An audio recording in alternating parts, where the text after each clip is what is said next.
Stephen King's horror works are among the best of all time for good reason, but sometimes adaptations of his novels fail to live up to their great source material, and 2017's The Mist is, sadly, one of them. There is no shortage of great Stephen King adaptations, but The Mist never truly hit its stride. Recent adaptations have proved that the author is as important as ever, with King's 2025 shows and movies gaining praise. However, the author's adaptations sometimes receive criticism due to changes to the source material. This issue ultimately led to The Mist's cancellation, though there was one very clear factor that highlighted why the series did not work. 2017's The Mist TV show forgot what made Stephen King's book so great. Okazi Moro, Morgan Spector, Russell Posner, and Danica Kurcik stand together in The Mist. 2017's The Mist could have been a perfect addition to the horror TV genre, but sadly, the show missed out on what made Stephen King's novella so great. Compared to many of King's other works, The Mist is very brief, but it still packs a punch, thanks in large part to the creatures within The Mist. King's detailed writing means that the characters are also fleshed out well, showcasing complexities in everything from Mrs. Carmody's religious extremism to David's decision to cheat on his wife despite worrying about her survival. However, the monsters really steal the show. Being trapped by creatures, both seen and unseen, forces readers to experience that same terror.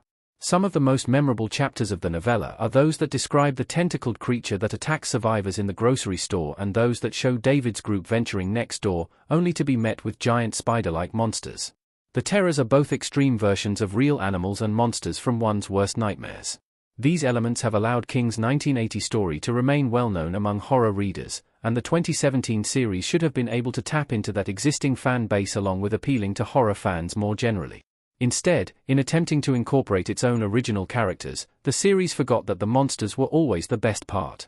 2017's The Mist did set the premise up fairly well, but the focus quickly turned toward the show's characters and the constant violence that they inflict upon each other. The series spent a lot of time on the different factions that developed and the fights that broke out as the characters made their way around town searching for their families.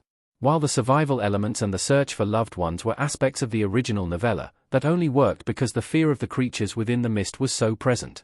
The show never focused enough on the monsters and their sudden, jarring appearances, so the series ultimately lost out on crucial suspense. With more balance, The Mist's TV adaptation could have been great. Natalie Raven watering plants in The Mist TV series. The Mist's 10 episodes gave the show plenty of room to explore both the characters' conflicts and the monsters within the mist, but the series failed to find that balance. The series largely focused on the complexities of the characters' relationships, and many of their problems existed prior to the start of the show. Stephen King's work certainly does not shy away from the horrors that people can do to each other, and the 1980 novella highlighted that through the disagreements within the grocery store's survivors. The book did a great job of exploring what panic and fear do to people, but, again, this was only possible because of the monsters.